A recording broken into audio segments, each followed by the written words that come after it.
Is the creation of art and the consumption of art done for the same reasons? Welcome to the Devs.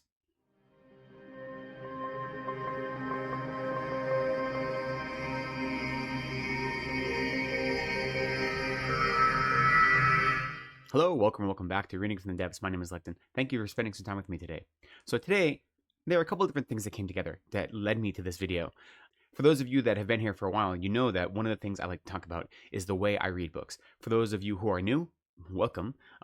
What I'm talking about is that I generally promote a type of reading that I call deep reading or intimate reading, which is I bring my full self to a book, and every time I engage with a book or a text or a piece of art in any kind of capacity, I believe that there's something new I can learn about myself from engaging with that text through the way I read. And I talk about that quite a lot on this channel, and I will talk about it more in the future, but this video isn't about that, not entirely. I'm sure that's going to play a part of it. What this is really about is kind of the other side of that, which is not only the way we consume art or the way we participate in a relationship with art, but how art is created and how the creation and the consumption work together. Now, there are a few different things that had to come together for this to kind of make sense in my mind to be a video, so hopefully you can follow this kind of twisting path. The first thing that got this, germinating in my head was a few months back, I think, one of my friends, Gareth, from Book, Songs, and Other Magic, he did a video about the author's voice and the role the author's voice does when you're engaging in a book, and if you can recognize certain authors, regardless of the book or the genre or what they're writing. And he had invited some other booktubers to make a video about it, including me. And I thought about it, and I made some rules for myself pretty quickly that in order for me to choose an author who I believe has a strong authorial voice that I could recognize, it would have to be an author I'd read at least 3 books from, and they couldn't all be from the same series. Because, if you read a trilogy and all the books in the trilogy sound the same, that's just, coherent writing. Being able to read books from different series or different genres or different periods of their life and recognize the author's voice, I thought was kind of a more interesting task. But so with those rules, very quickly, I had a few authors come to mind. Obviously, Stephen King. Those of you who are not new here, obviously Stephen King is going to be top of my list. And then also Stephen Graham Jones, Adrian Tchaikovsky, Andrew Joseph White, Ursula K. Le Guin, Becky Chambers. These are just the names that jumped to the front of my mind. And so thinking about it, I realized I didn't really have a whole video to talk about there. That's just some ideas, but I didn't have anything interesting to add to the conversation. But so that has been, in the back of my mind for a while. Now, add on top of that, recently, I've been hearing Nat Cassidy give a lot of interviews. That's because his new book, When the Wolf Comes Home, just came out. And so he's been doing some of the interview circuits to talk about this book. And he was on the podcast Talking Scared with Neil McRobert, and he's been on that podcast quite a lot. He's a Stephen King superfan, so whenever they do any kind of Stephen King project, he's on it. So he did a really wonderful 2-episode deep dive into It, and now they're doing a deep dive into The Whole Dark Tower, and so they've done the first 2 books already. So I've heard him quite a lot in interviews, and I always really enjoy hearing his thoughts and his ideas about books and writing and his engagement with other literature. As a horror novelist, he's written, When the Wolf Comes Home is his 3rd novel. He's written 2 other novels and a novella. Before that, though, he's an actor and a playwright. So before going full-time into writing horror, he was a working actor and a playwright. And he even mentioned in a different podcast, he was talking about Hamlet as a piece of genre fiction and how he's performed Hamlet on stage, I think 7 or 8 times. So he has a long history and background in the performing arts and in the creation of different types of artistic work. But he's talking about the novels and what motivated him to write these novels. And his first novel, Mary, really had to do with him navigating and dealing with issues that from his childhood that had to deal with his mother. His second novel, Nestlings, really was motivated by his wife becoming very sick and disabled, and him having to confront his and her mortality and how do you care for a loved one who becomes suddenly disabled. And the fear and trauma that comes with that was really the seedling for his second novel, Nestlings. And now this new novel, When the Wolf Comes Home, really has to do with him looking at his father and his experiences of his father growing up. And thinking of that is one of the reasons I think that his novels are so visceral, because they mean something to him, right, when he writes them. And even if the books aren't specifically about those issues, that is what the germinating seed was that caused those books to come into being. Now, I don't think that's a lifelong strategy, right? Because hopefully, eventually, you are going to run out of childhood trauma to convert into art. So you have to have other ways of bringing your psychosocial experiences and your mind and your heart and your emotions and create something out of it. But as far as it goes, dealing with the things you experience in your life and bringing them to your art and making art that grows out of your own experiences, I think is meaningful. So that's also sticking in my head, okay? Those are the first two things. Now, add on top of that, recently, Brian from Bookish, or Bookish Texan, he made a video asking, do you really understand the books you read? And it was a very short video where he just mentioned that he had read a book that he had enjoyed and he thought he understood the meaning of, and he took something meaningful out of it.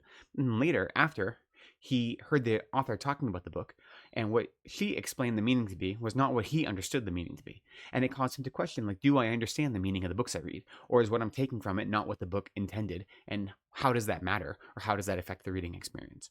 So that obviously is right in my wheelhouse, right? Of the things I like talking about.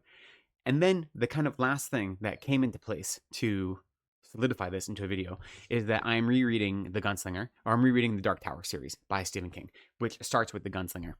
And there's something that Stephen King writes in the foreword to this edition that is what really prompted this video when added on to all those other things. And what you have to know about that is, Stephen King started writing The Gunslinger in 1970, and it was published as a book in 1982, but between 1970 and 1982, sections of it were published in magazines here and there, but it was published as a book in 1982.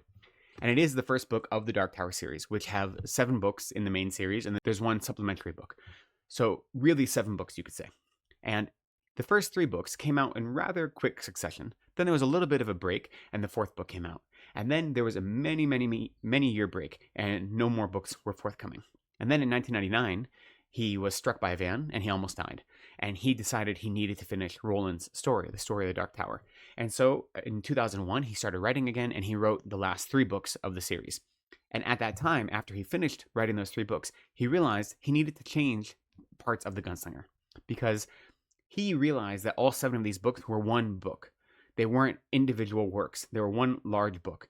And there are parts of The Gunslinger that just needed to be changed. And so he added in 9,000 words, give or take. And some of that was just doing a little more foretelling of things that are going to happen later in the series. And some of that was correcting things that were no longer accurate. So he was retconning some things that he had basically had an idea, and the idea drifted from his original idea. And so he changed it so it would fit with the rest of the story. And so he's explaining that in the foreword. And then after he explains why he made those changes, he says, before I close, I should say a word about the younger man who dared to write this book. That young man had been exposed to far too many writing seminars and had grown far too used to the ideas that those seminars promulgate. That one is writing for other people rather than oneself. That language is more important than story. That ambiguity is to be preferred over clarity and simplicity, which are usually the signs of a thick and literal mind. As a result, I was not surprised to find a high degree of pretension in Roland's debut appearance, not to mention what seemed like thousands of unnecessary adverbs. I removed as much of this hollow blather as I could, and do not regret a single cut made in that regard. In other places, invariably those where I'd been seduced into forgetting the writing seminar ideas by some particularly entrancing piece of story, I was able to let the writing almost entirely alone, save for the usual bits of revision that any writer needs to do. So it jumped out for me in this section, in this forward, is what saved this book for him is realizing that you are not writing for other people, you are writing for yourself. When you're creating art, to create art to meet the needs or expectations of others is always going to water down that art. It is going to create something that is not true to itself. Never mind being true to you as an author, it isn't true to itself as a piece of art. And that is what tied this whole thing together, the idea of writing for yourself. And when I think about Stephen King's work and why I think he has such a strong voice that I can hear in all of his books, it's because he is writing for himself. And that isn't to say that his writing is based on specific instances in his life or personal traumas, but he is writing with himself as the audience in mind. He's writing what he wants to write, what he feels is important to put on the page, the way he feels it's important to put it on the page. And I think this is what makes his work especially so easy to connect with. And so thinking about this, what it means to write for yourself as opposed to writing for others, as opposed to trying to guess what others expect of you and to preemptively meet their expectations. That honesty is what comes through. And so thinking about an author's voice and how an author's voice comes through, I think it has a lot to do with that honesty, with that ability to shut out the rest of the world and write for yourself only. And I think this is true for probably all of the arts. It's especially true for visual arts and music, I think, in addition to novels. But my guess is that across the arts, to have something created for the sake of it being created, for the sake of the artist themselves, and not for the consumption of it necessarily, creating without consumption in mind, I think makes a more evocative and a more visceral, as I've said before, and just a more enticing piece of art, something that is easier to connect to. And it might be more polarizing at the same time. That's possible. By making something so specific and so pointed, it might be more polarizing, but for the people that do attach themselves to it, the people that find it, it really speaks to them, which I think is meaningful and is the point of art. And I'm not castigating anyone that is making art purely for economic reasons. We definitely know of that, whether it be a book series that has hundreds of entries or TV shows or any other medium. It's clear that sometimes people are making art just for the sake of purely economic motives. And I'm not denying that that's a valid way to live your life. And for people who are engaging with that and find meaning in it and find it meaningful as an art, as a consumer, that I think is also wonderful. So I'm not suggesting that you can only find important meaning or, life-changing philosophical ideas in art that was created for the sake of being art. There's definitely an ability to create art that is commercial in its scope and in its intention, and to consume that in such a way that is meaningful. So I'm not denying that, nor castigating anyone that has that as their kind of motive. But with that said, I think there's something about art that is created for the artist and not for the consumer that it just feels special. It feels different. And so what's the point of this video? When I think of artists creating art for themselves and with themselves in mind, not with a consumer in mind, then I think the flip side of that is we need to read novels for ourselves. We read novels with ourselves in mind, not with others in mind. And so what do I mean by that? I mean two things. One, when we are engaging in a text, whether it is a text that we choose to read or whether we're part of a buddy read or a book club and we don't necessarily choose the text ourselves, we should still be reading that book or that novel or that short story, that text, whatever we want to define text as. We should be reading it without being distracted by external judgments or by external expectations, right? Reading for ourselves. And, there are many different ways to read. In another one of his videos, Brian talks about, I think he has like the 5 E's that we read sometimes for enlightenment, sometimes for entertainment, sometimes for edification, for there are different reasons people read, right? Doesn't matter why we're reading something.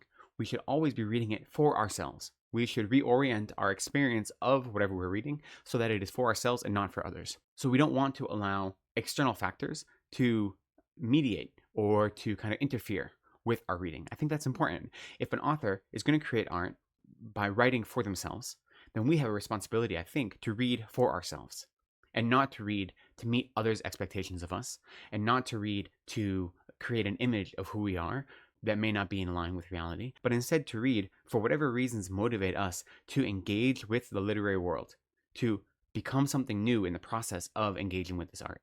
So read for yourself in the same way that an artist would write for themselves.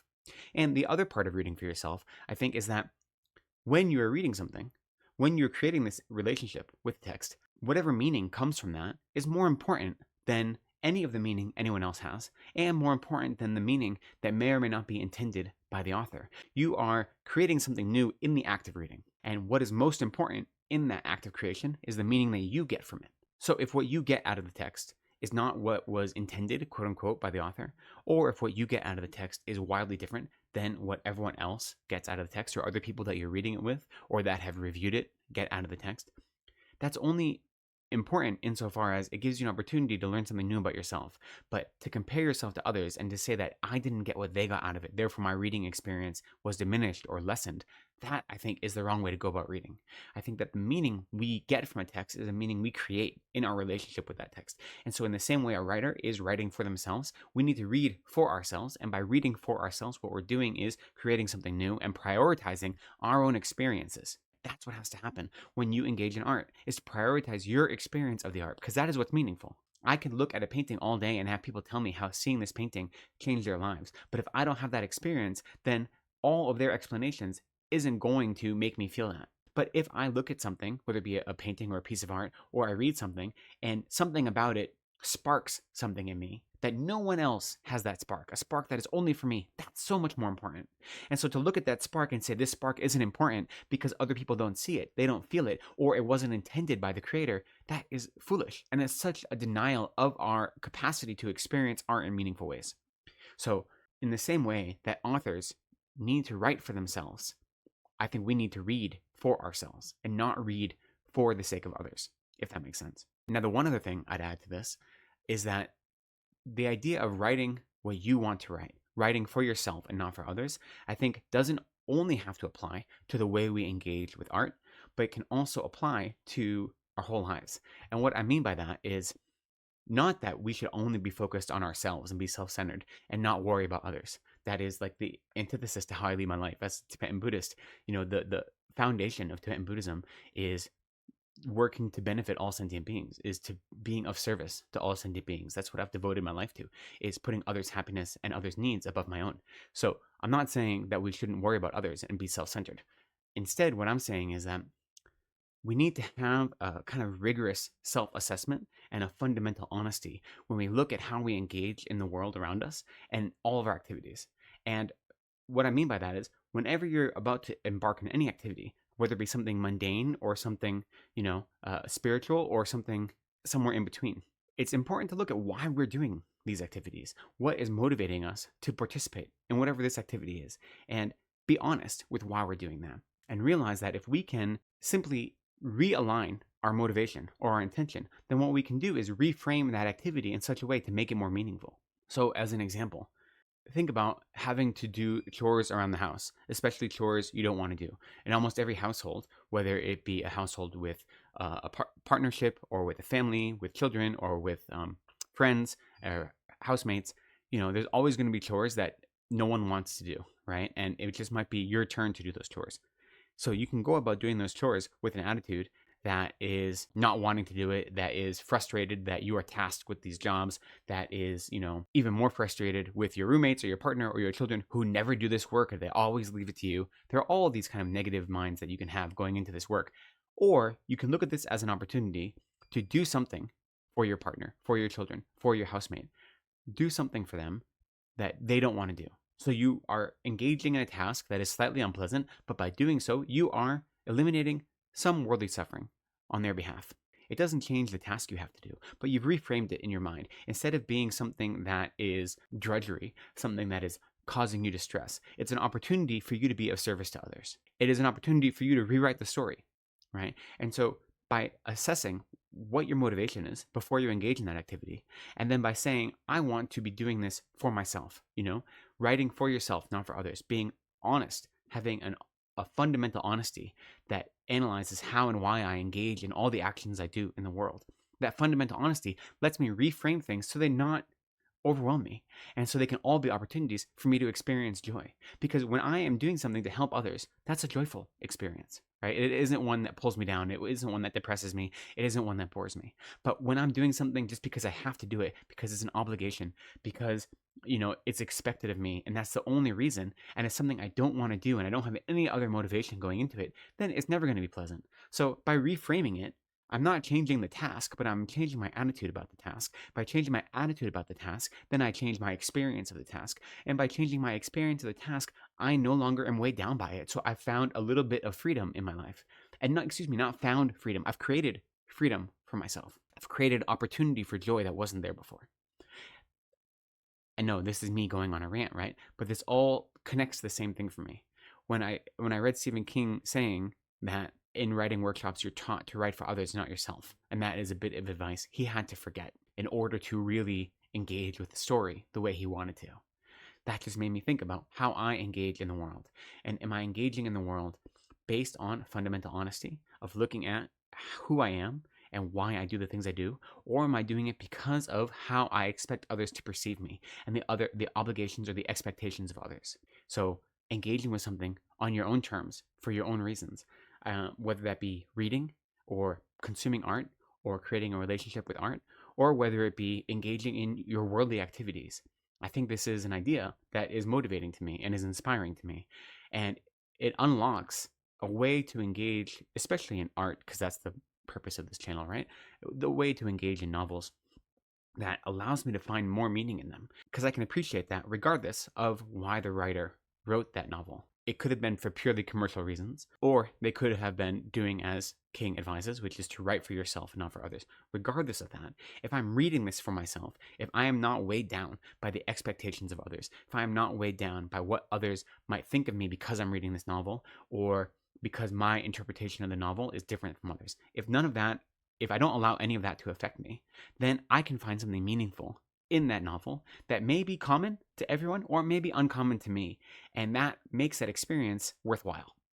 And that's the whole point, right? That is the point of engaging in reading as a hobby, reading as something we do with our free time, because we want to find pleasure, find joy, find meaning in our lives. And this hobby, this art, is a way for us to do that. Those are the thoughts that kind of inspired this video. I would love to hear your thoughts about it, especially these kind of 3 points. One, when an author is writing for themselves and not for others, do you think that affects the way the writing is received? Do you think it affects the voice or the tone or the experience of the creation and the consumption of that art?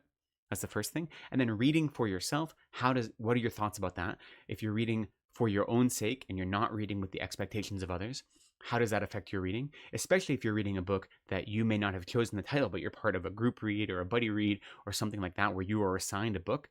How to still choosing to read that book for yourself and not for others.